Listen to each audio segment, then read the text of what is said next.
welcome to Dear Katie, the podcast that amplifies courageous voices and real stories of resilience, healing, and hope after trauma. Inspired by the many letters Katie has received over the last 20 years, each week she interviews survivors, healers, and experts to honor their stories and explore the many paths to healing and hope. Before we begin, please know, many episodes of Dear Katie cover sensitive topics related to sexual violence, trauma, and recovery. Listen with care and take the space you need to take care of yourself. Your well-being is what matters most. Now, let's join Katie and today's guest for a conversation that matters.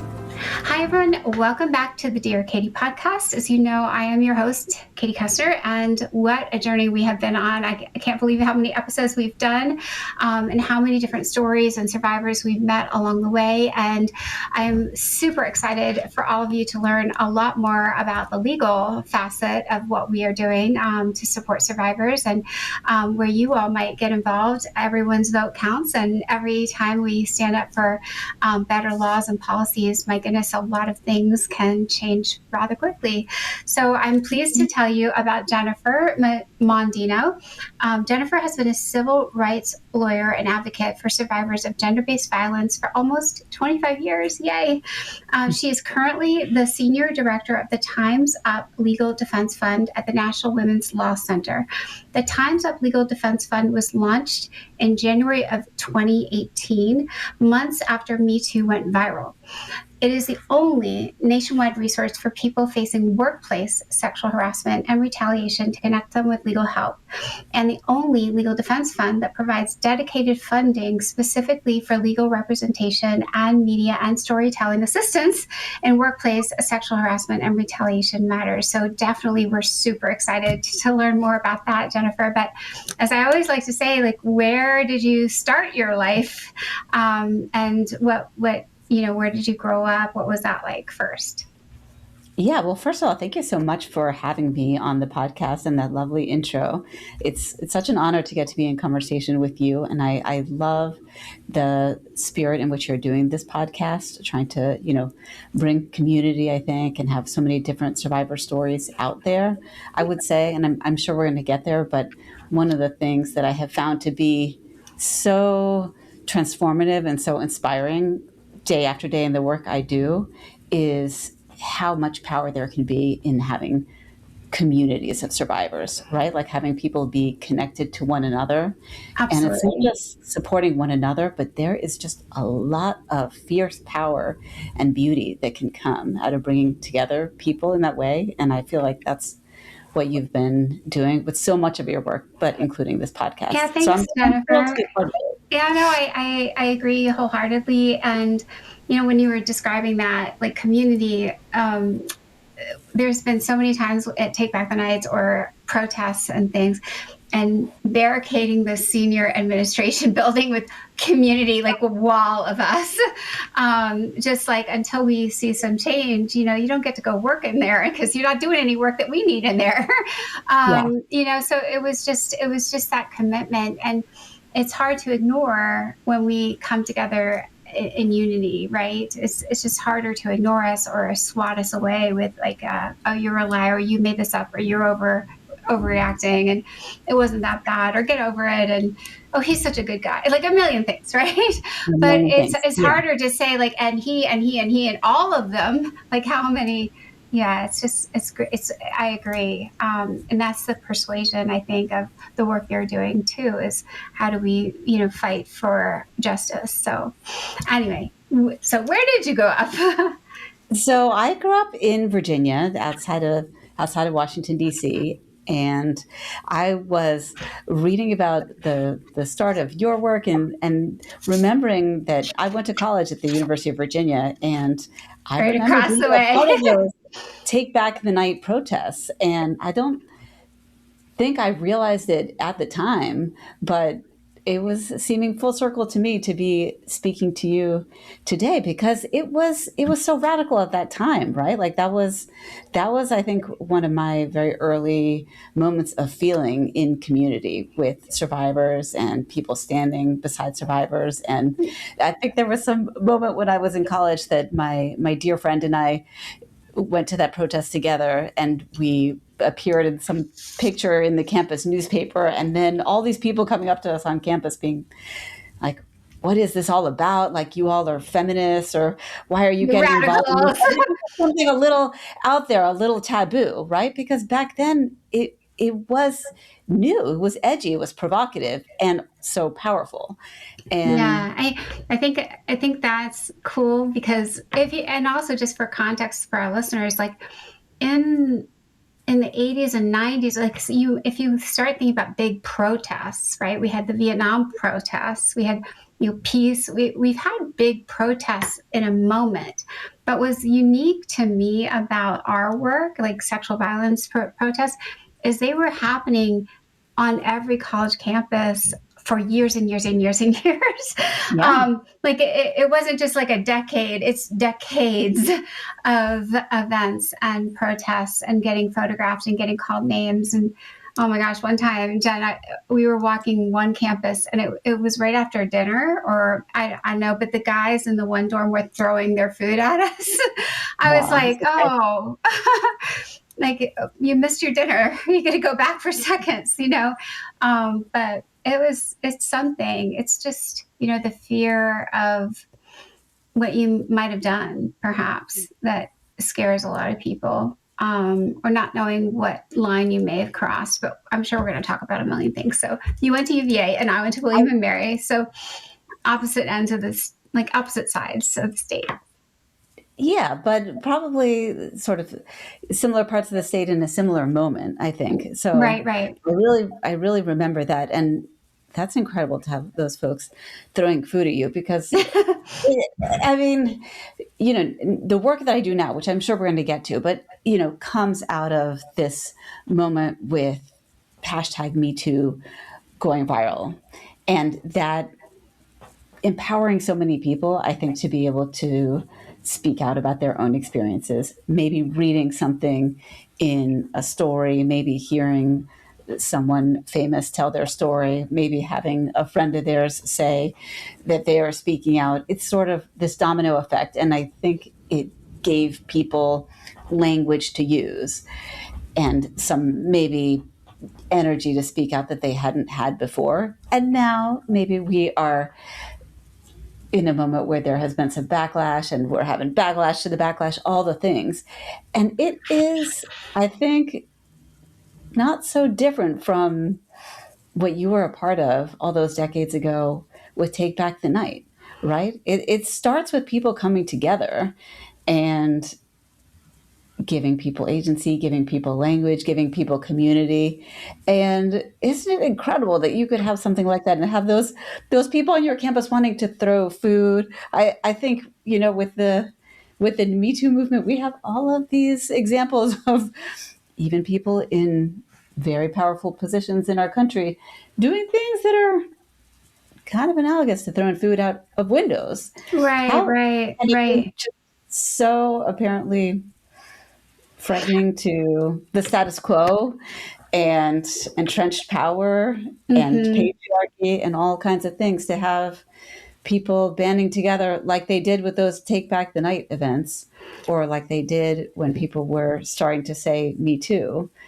And it's just remarkable, I think, to have been doing, like you have too, I think, work with survivors for long enough to see those patterns happen a few times. It's a similar wave. And here's how I think of it, Jennifer. Like, I think of this last, 35 years of my work is asking the world, the audience, the people around us, the country, a state, to consider where the line is and what's okay and what's not. And we're slowly getting, confidence around, okay, we're going to draw the line here. And then we move it a little bit further and we get to draw the line here. It was like, can men be raped? Can marital rape be wrong?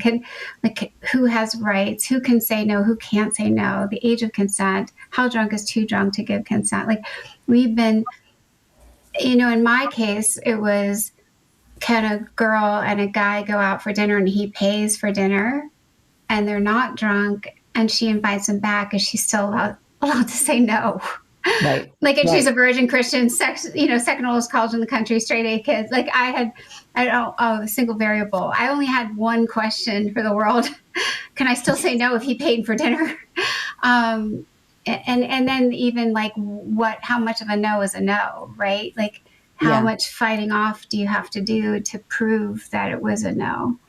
But I just think I like that way of thinking about it. I think you're right. I have had in the work that I've been doing at the National Women's Law Center, I've had some really incredible conversations with people that contacted us, not because they wanted to seek help with a situation that was happening now, but because they were remembering things that had happened to them longer ago, right? Sometimes it's people who are older than me and they're remembering things that happened early in their career and telling me, I didn't know back then. I didn't know to call it sex harassment. I didn't know to call it sexual violence, whatever the term is that they're reacting to. And I think what happened is just what you're describing. Like we proposed some lines, and it makes people even think back to things that might have happened to them in the past and say, "Oh my goodness, this thing that felt bad in my body at that time, that was." I think it's interesting though, and the flip side of that, to me, Jennifer, is the perpetrators aren't going back and questioning, or not. Where are they talking about what they did? I was giving a speech at a conference for students in high school in Seattle this past spring, and I wrote a journal. Every day I would be in a different school. I've been on the road for most of my life, from school to school to school, like sharing and learning and speaking. And I got picked up at the airport in Los Angeles once for a new student orientation. And I told this story in Seattle about the dean, the vice president who picked me up. I'd seen him 5 years in a row at his previous school. And then he said, "I don't know how to enforce a law I'm guilty of myself, a policy I'm guilty of myself."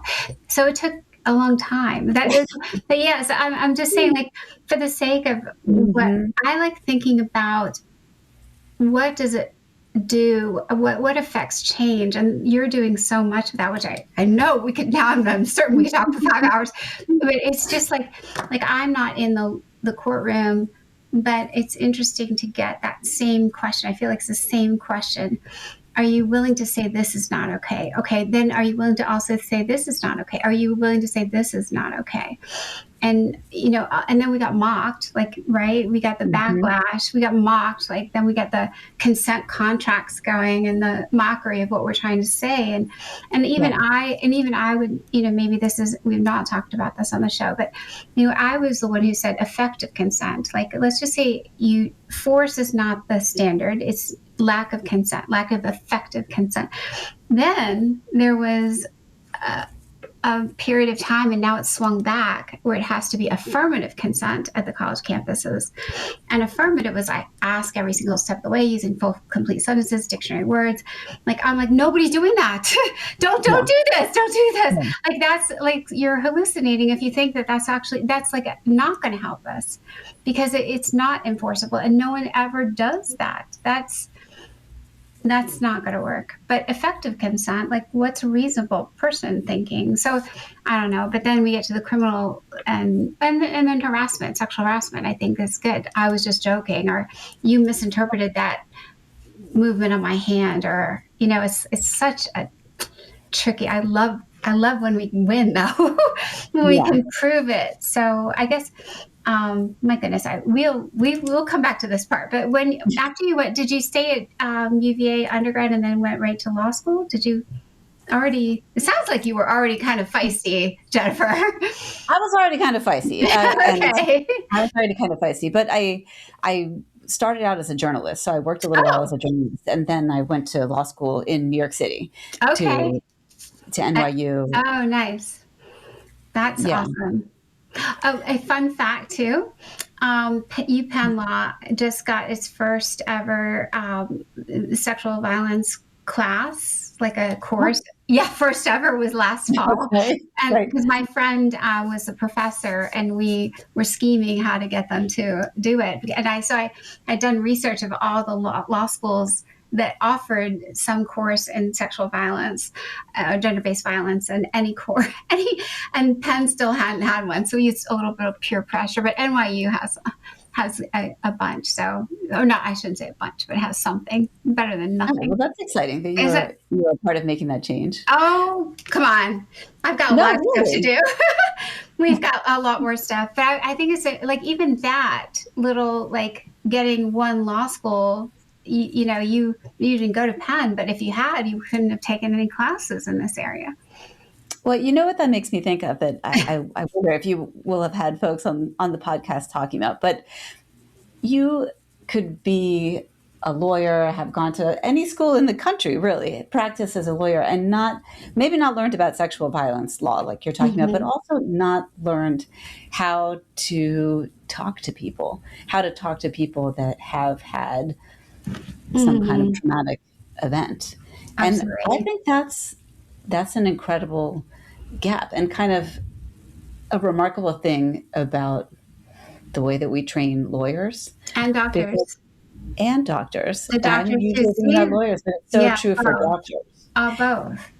You Yeah. know, one of the things that I do in my work is we have this network of lawyers all across the country. It's called the Legal Network for Gender Equity, and this is an awesome thing. These are lawyers all across the country who have agreed to do free initial consultations with people that get connected to them through us, right? So people out in the world can come to us and say they want to talk to a lawyer about situations that involve sex discrimination at school, at work, or when trying to get health care. Sex discrimination, we think of it very broadly. It very, very often includes some kind of sexual violence, right? Or some kind of Mm-hmm. gender based violence. And so people come to us, they tell us a little bit about their situation, and we are connecting them to lawyers in this network who have said, yes, we will meet with that person.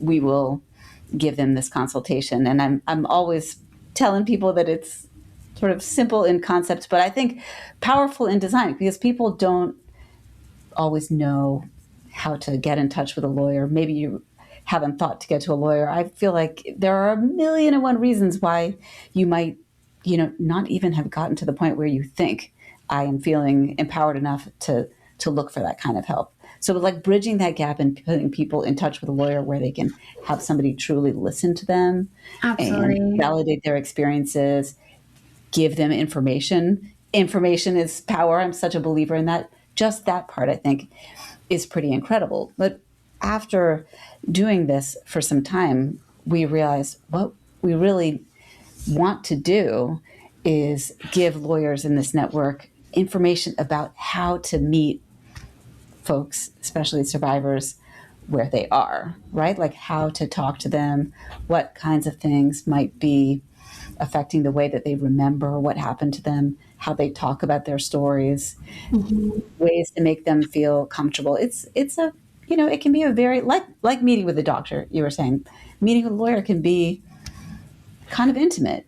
Like you need to be able to tell them a lot of detail, share a lot of personal information, and the more you can do that, and the more of a relationship of trust you can have, the better that person is going to be able to protect you, protect your rights, get you the justice you're looking for. But that relationship has to be established, and it can be really tricky with somebody who is dealing with trauma. And so we have now made it part of what we do to create these trainings on, we call it trauma informed advocacy, right? So giving people the tools to talk to people in a survivor centered, trauma informed way. We've had such terrific people give us their time as trainers, and have made it a requirement that people in the legal network have to do some kind of training every year to be a part of the network. And Mm-hmm. it's not a perfect thing, but it made me so conscious of the fact that even these lawyers, who I have so much gratitude and regard for, they are making it possible for us to connect literally thousands and thousands of people across the country to help. Even these people who wanted to be on our team, support survivors, they might not have had any training in this because it's not something that's a required part of learning to be a lawyer. Right, absolutely. And it's not part of the certification process or passing the bar. It's not part of, There's no question on the bar. You do not need it to have a license. You do not even need to have it to be a kind of lawyer that's working directly with people. Absolutely. Let's back up though, Jennifer, and we can come back to the legal help. But when you were the journalist, then how did you move over to the next career? I think that I had this idea when I was young that I was going to be the kind of journalist that writes like the investigative piece that sheds light on some kind of patterns of abuse and like causes people to take action. And I think I really, I actually did get journalism jobs right out of school, which at the time didn't happen to anybody. So I was excited about that. But I realized that I was so many steps away from being able to do this big deal journalism that I had in my fantasy life. And it seemed to me that as a lawyer, I could do the same kinds of things that I was imagining in a different way. So I think that I got excited about going to law school and using being a lawyer as a force for social change. And I think it has ended up being that for me. I've had some, fairly non-traditional jobs. The one I have is like that too. It is not so much, representing people in court as figuring out ways to tell people's stories and use that as a force for change and, hear people's stories and connect them to the kind of help that they need. Did you have a law firm type civil or criminal experience at all at some point? Yeah. So I've done many different types of law, but I did start out at a big law firm for my first year as a lawyer.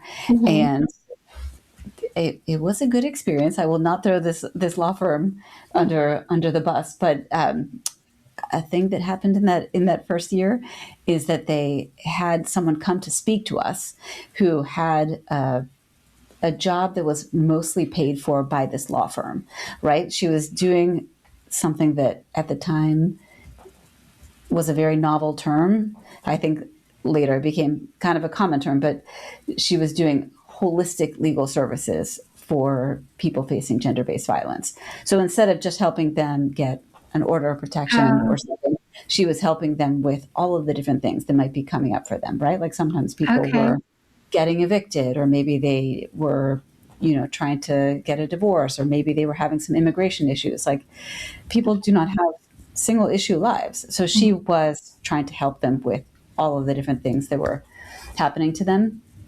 And she came to present to us and was so inspiring and charismatic that I thought, I want to do what she's doing. I want to go work with her. And so I actually asked the folks at the law firm if they had a process at the time that you could do a proposal for pro bono work, right? Like, I want to do this kind of thing. Can I do it as pro bono work? And I asked them if I could go work with her some number of hours per week that at the time seemed like a lot. It was a big deal that they said yes. To their credit, they said yes.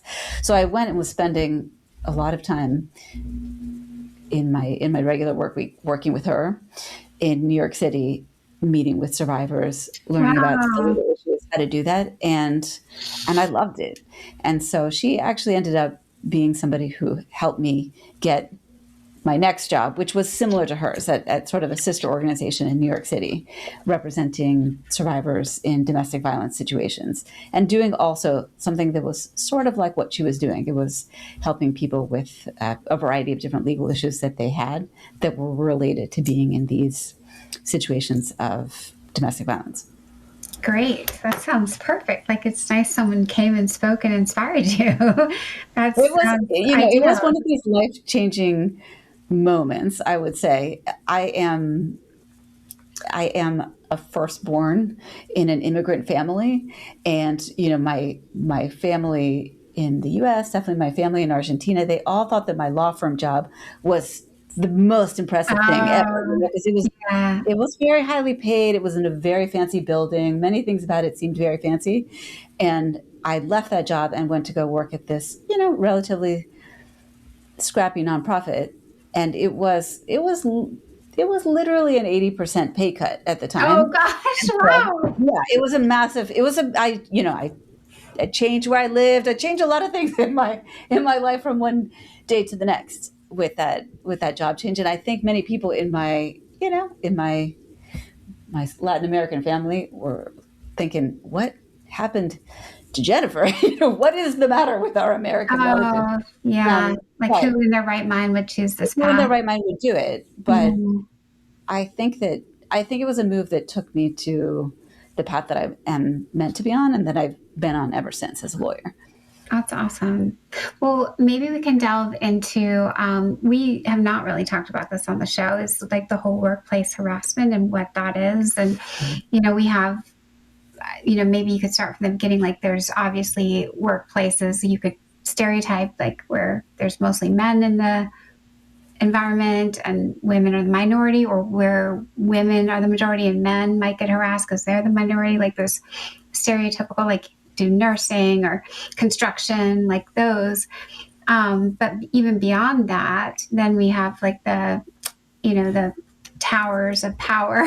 And there's an old movie with Glenn Close, I think. I think it's Glenn Close, where she is the boss and harasses her employee. I think there's a movie that was like back in the 80s. It was really Okay. revolutionary at the time, Yeah. because Glenn Close harassed Michael, I think, forgetting his last name now, but nonetheless, I think people have stereotypes about harassment in their They do. head. So maybe you could just explain more. Does that exist? Is it common? What's more common? What are you hearing about currently? And age group or gender, anything you want to share to paint the picture of what's going on that you're finding. So someone listening might be like, oh, that sounds like my situation. Yeah, that's a great question. So the work that I lead, the National Women's Law Center, is with the Time's Up Legal Defense Fund that Mm-hmm. launched when #MeToo went viral. And it was created to help people with situations of sex harassment Mm-hmm. and retaliation at work, right? So that was in January 2018, like you said at the beginning. And since then, we have had people come to us to get connected to lawyers. We give money to pay for people to be able to bring legal action in situations that involve sex harassment and retaliation. We connect people also to media professionals and pay for the work of their media professionals. Sometimes people want to be able to tell their story publicly. Maybe they have a lawsuit, or maybe they don't and don't wish to, but there are all kinds of different reasons that people do want to be able to speak out about their experiences. And that's one of the things that we're helping people with too, is getting them professional advice about managing the press. So those are all different things that we're doing. And they're all different ways that I have been hearing the stories, the realities of people facing sex harassment and retaliation in the workplace for years.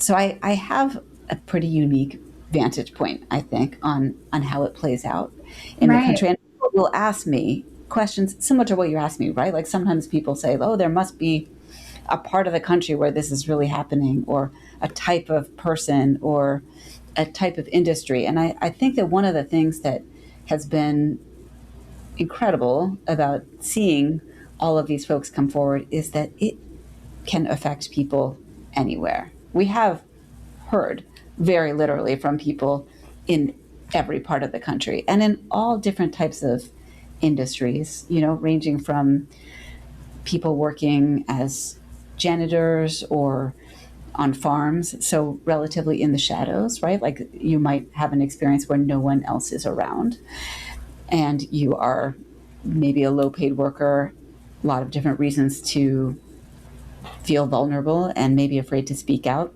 all the way to people who are working in the C-suite or maybe in huge international corporations and everything in between. Another thing is that most of the people that we hear from are women. It is still mostly women. It's still mostly women who are being harassed or subject to mistreatment by men. But it is not exclusively them. We do have, women who are harassing men. We have people who are trans or non-binary, and they're also subject to harassment and abuse. And there are, like you were asking, a lot of stereotypes and misconceptions about that. The place I work is called the National Women's Law Center. So sometimes people come and ask, like, can you help me if I don't identify as a woman? And yes, absolutely. It is not exclusive to women, and it's not exclusive to women who are being mistreated by someone of the opposite sex. Oh, that's super helpful. And I was thinking maybe we should even just define sexual harassment. I think there's quid pro quo, and that. So can you explain the two types too?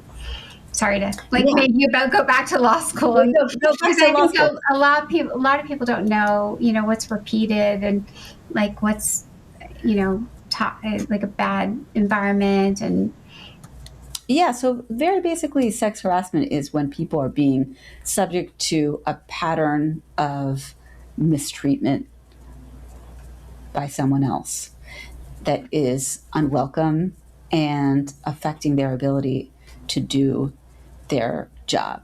And the type of conduct that can be harassment can be many different things. I think what people most often think of is probably what you were saying, quid pro quo, which we do hear people talking about. And that is, for example, I am someone's supervisor and I tell them, you have to have sex with me or else this thing will happen to you at work, or you will not get something that you wanted at work, right? Like either I'm saying that to you explicitly, or in order to get that promotion, in order to get the time off that you wanted, in order to get the higher pay, in order to keep your job, you have to do this type of sexual favor for me. So one thing for another. That's what the quid pro quo means. Mm-hmm. But it doesn't have to be that direct. It doesn't even have to involve sexual conduct, right? I mean, it doesn't have to involve a sexual act. We hear from people oftentimes, I think, that are getting comments directed at them, right? Like bothersome comments, insults, maybe mocking, or, maybe people are bothering them by sending them graphic pictures or suggestive text messages. Now that so many people work remotely, or maybe gig workers, people, work in so many different ways, I think that the ways that people can be harassed have expanded, right? Like people use technology to harass people.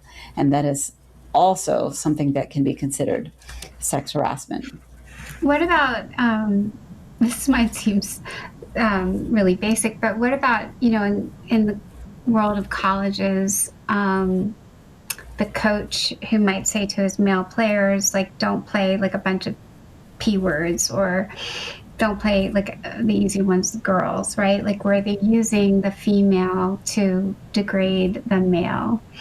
Is that over the line? That's a great question. I love that you asked that question, because I do think that there's a lot of misunderstanding about that, because people think, for it to be sex harassment, maybe it had to be something involving sex, or, right, a man and a woman or something like that. But a lot of what we've been hearing about lately is what you're describing, right? Like people that are making comments or, treating people in a certain way based on stereotypes about the way they should behave or look or be because of their sex or their gender identity or how they present.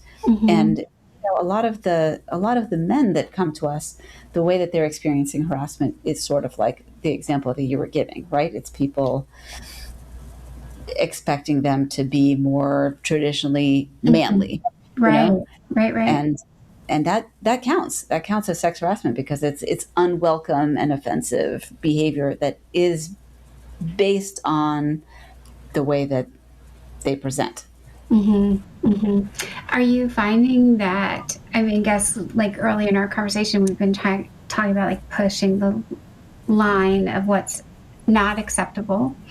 Are you seeing that in your 25 years? Like, have you seen less tolerance for smaller, what might have been swatted away 2 decades ago? Do you think people are able to get farther with what might have been like a minuscule level complaint? Or do you think we saw? I absolutely am. I think that one of the things that was so incredible about the Me Too movement, and now being some years after like the initial sort of swell of attention about it, is that so many people do know the term sex harassment and know what it means. Even if they don't have all of the terminology, they understand that certain things are wrong and unwelcome, and maybe are more likely to speak out about it. I would say that at the National Women's Law Center, we've also had companies and lawmakers and schools, like they seem to have some awareness that they are supposed to do something about this and are interested in getting information about what to do, which is new, right? Like when the Time's Up Legal Defense Fund first launched, folks that I was working with who had been, working on gender justice issues a long time, working with legislators a long time, couldn't believe that they were having the staff of lawmakers call and say, what can I do? I want to do something about this. I'm hearing about this and I want to keep my staff safe. I want to keep my community safe. What should we do? Which is sort of a dream scenario and the opposite of what the folks that I work with were used to, where we are usually doing everything we can to try to educate people and ask for them to make change, not having them contact us and saying, how can we do better? Another thing that I think is pretty amazing is even with some of the cases that have been in the news recently with very high profile lawmakers or public figures who are, reportedly abusing others or harassing others and getting away with it. This is a question that I've been getting a lot, right? Like if these people are getting away with it, what does that mean? Doesn't that mean Like I don't have a chance at all? They don't have a chance at all. But I actually think that the fact that there's so much conversation about it and that it is in the paper, that it is causing questions about whether these people should be able to hold office or whether they should be able to continue being public figures, that's a sign of change. Because in the past, it's a question. It wasn't even a question. At Right. least now that's why, like Jennifer, that's what I was kind of saying. Like, I feel like we're getting at least to ask the question and at least asking really precise questions. And then exactly. I kind of think of it as, how do we package what we're asking so it can be heard? If that makes sense, right? It's not just the question, it's, did you ask it in a way that didn't just immediately make someone shut down? And it's, I used to go around when I was, I still do these things. I would just like put a big smile on your face and look, really, it's really hard to be angry at someone who's smiling and like asking the question with like happiness and not angry. Don't be afraid of me. I'm just curious what you think, like not, I hate to say Dolly Parton's amazing, but not, don't be the Dolly. You don't have to be fake about it. But I just think there's so many strategies to get things done. And you all are right at the cutting edge of, at Time's Up, at doing all this work. So I guess maybe in the last part, we could talk about what is next, or what are y'all working on? Because our listeners might be like, oh, I want to get involved. Yeah. Well, First of all, I love your example of going in with a smile. I do think that sometimes having the right messenger or having somebody with a smile can make such a big difference. I think Here's a fun story, Jennifer, because now that we said you might go back and talk to one of my former women married colleagues. When I was on the cover of Time magazine, I was still speaking in college. Like I would go speak and go to class, and there was TV, but there wasn't internet and social media. Yeah. So I would just ask and ask and ask. And a historically Black college in Alabama, I was super excited. Like I had just had this there used to be a big book, y'all, of colleges, and it had the admissions number, and I like paid for enough minutes to call, and I would, so that's how it started for me, just that big college book. And I got invited, and I got to the airport, and they went to pick me up, and the woman who picked me up looked at me, and I could tell because she didn't know I was white. Like my Time magazine, I'm kind of like dark. It's all black and white. Mm-hmm. And I was just thinking, like, it is so important to, like, the smile on my face. I was like, I'm good. Like, I'm so excited. Because as soon as there was I think they found one white person who worked at the school. As soon as I got there to, like, walk me around, I'm like, oh my goodness. I'm okay. Like, it was for a chapel. So it was required. It was a Baptist college. And like I was the speaker for the chapel that week, and I was like, I wanted to say, they're gonna see me soon, like because they had me, they had like me snuck over here. I was just thinking, like, my life has been full of those kinds of questions, like how do we get people who this is way out of my comfort zone. I've never considered this.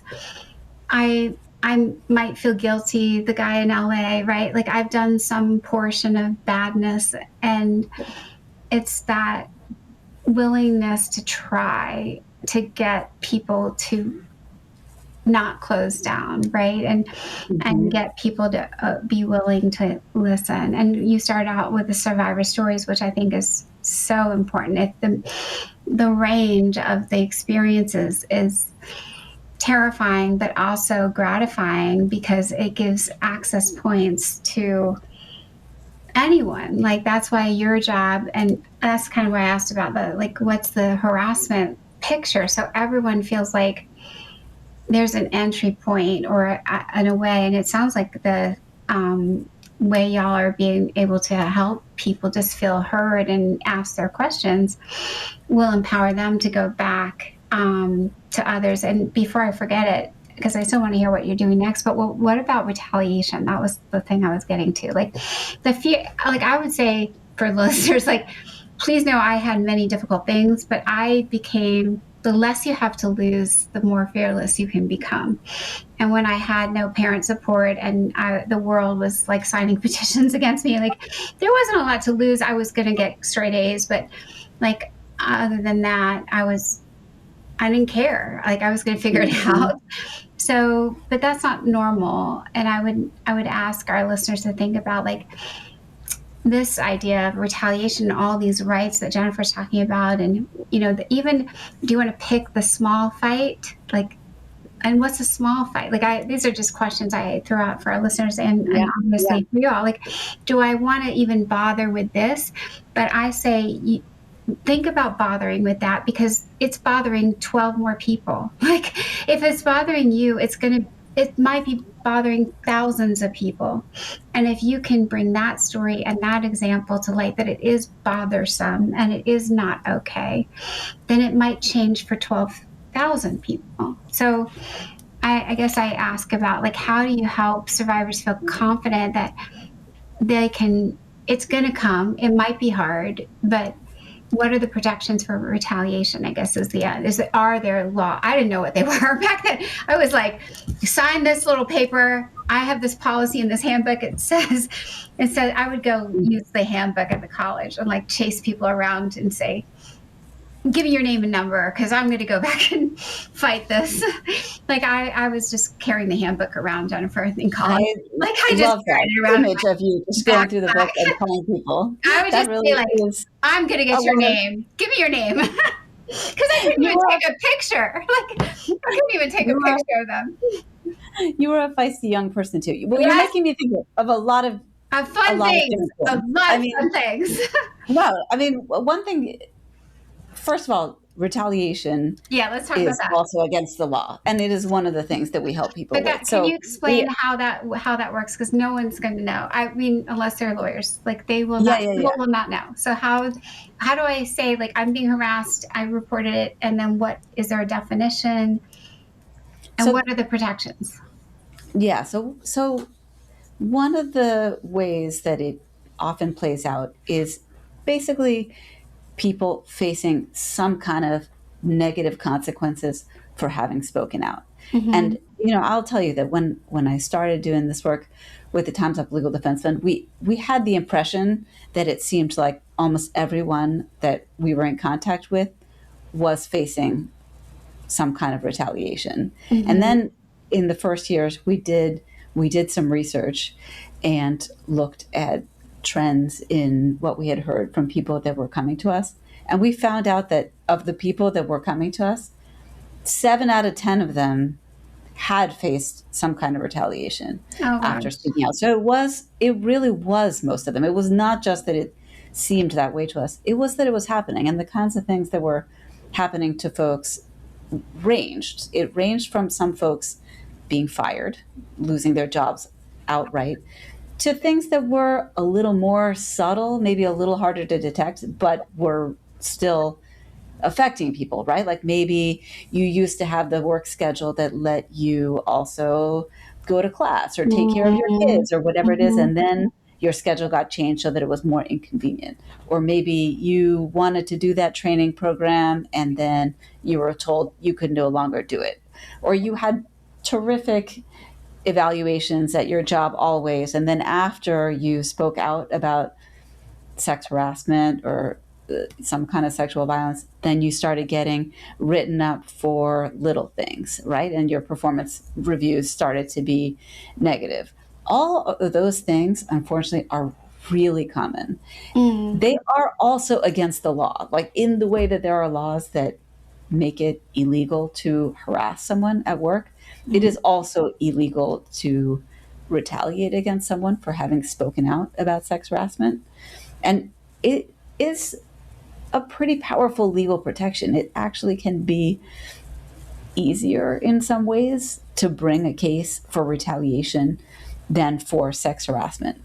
And so those are things that we absolutely connect people to lawyers for. We absolutely give money to pay for legal cases and media professionals for retaliation.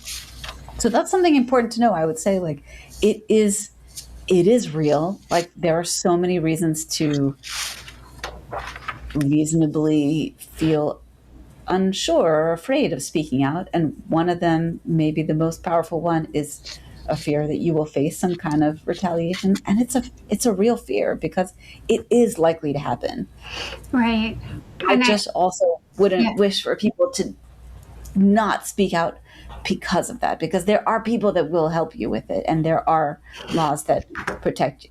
Yeah, and I'm so glad you said that, Jennifer, because I constantly am trying to provoke everyone to be an activist. Meaning, an activist is just someone who stands up for themselves, right, on behalf of others. So it is a simple commitment that you're doing the right thing, and I hope that one of the things, I'm sure you all do this constantly, but you just remind every person to know they're not alone and others will stand with them.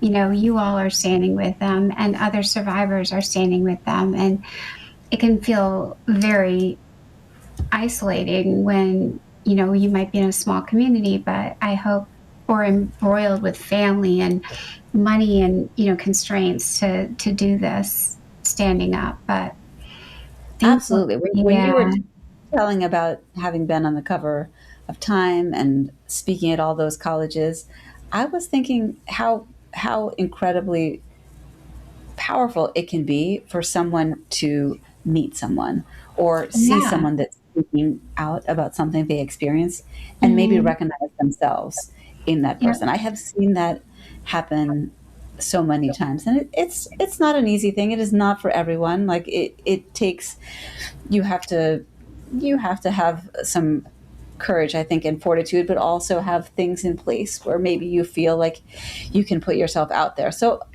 it is not for everyone, but the people that have been willing to share their stories, share their faces, I have seen the impacts of it on others, right? Like other people see themselves and feel empowered to speak out.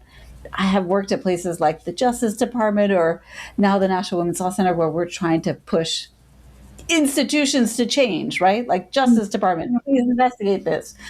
Lawmakers, please change the law. Like court, pay attention to the standard, whatever it is. And having there be people that are willing to share their stories, share their faces, band together with other people and make some noise.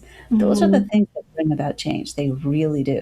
Yeah, and if listeners are looking, they could go on your website. I think you have the Silence Breakers project going on too. Like Take Back the Night.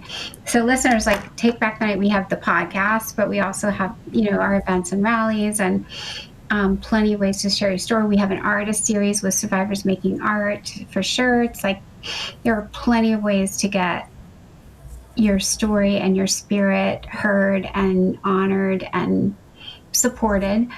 And I think, Jennifer's organization does a lot of wonderful work as well. So can you share some of the ways, like we talked a lot about the Legal Defense Fund, but what other ways at your organization can survivors feel like supported and heard and seen and all those great things?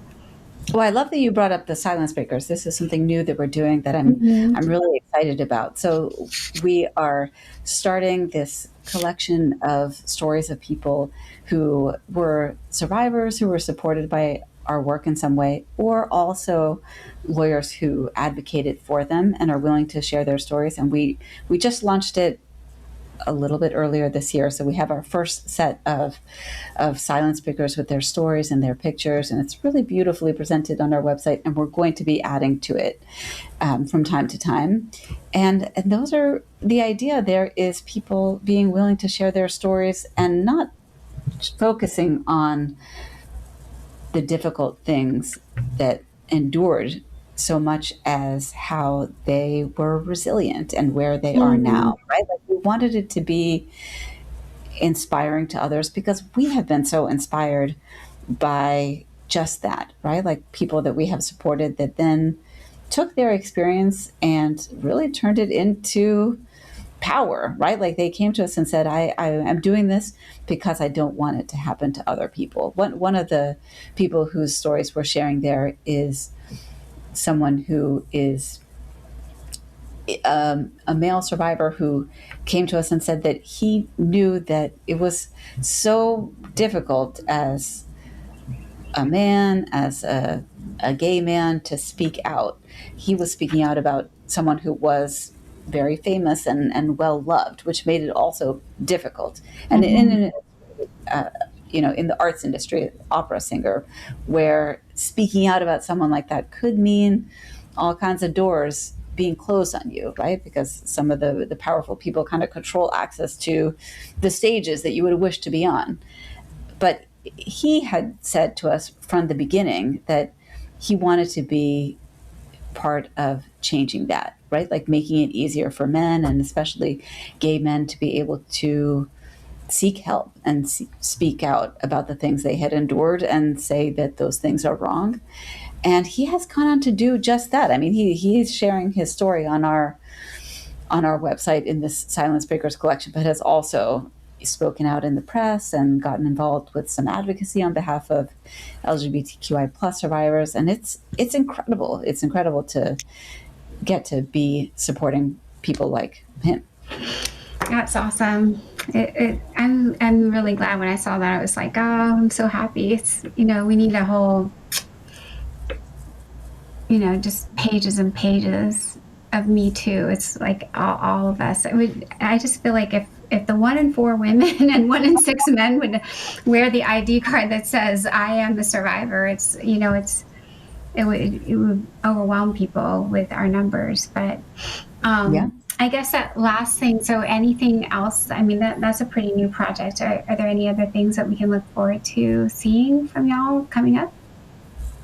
Well, I mean, I think one of the things that I love about the Time's Up Legal Defense Fund is that it's within the National Women's Law Center. So National Women's Law Center is doing all kinds of things on all kinds of gender justice fights, a lot of which involves the rights of survivors. But there are many different things happening in our country right now, right? And they are really all connected. There are all kinds of attacks that are happening in our country right now on our reproductive rights, all kinds of attacks against trans folks and LGBTQI plus folks. So I am really proud and happy to be a part of an organization that is fighting back on all of those issues. And I guess I would encourage people listening to the podcast that if you are interested in getting involved in those issues too, to go to the National Women's Law Center website, and you can sign up to get information on what's happening with our fights in the courts, fights for change in the law, fights for changing culture, because that's important too, just people's understanding and awareness of these issues. And a lot of times we need help from the public, right? To like sign on to petitions or join in actions that we're taking. And there is a lot to do, and we really rely on people getting engaged with our work. Yeah, thank you so much, Jennifer. Anything else we've talked about a lot of things. I feel like we could talk about a lot more things, but is there anything else you specifically wanted to highlight in terms of your work or next steps? Like, I know no one knows exactly what's going to happen next, but it sounds like you're in a good place for now. Well, I guess I just love for people to know that it's ongoing. I think that, sometimes stories that are in the news about people in elected office, or maybe the latest movie star or musician, whoever it is that has, been involved in really horrible acts of sexual violence and seemingly has gotten away with it, makes people wonder if it's still possible to speak out on what to do.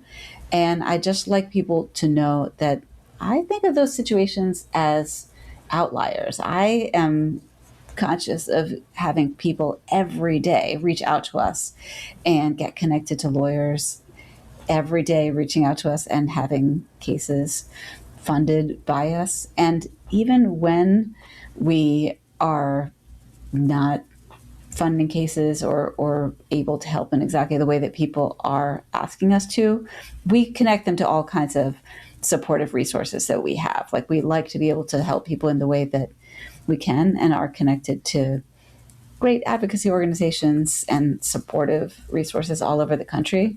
So I'd love people to just be aware and reach out for help to the National Women's Law Center if they need it.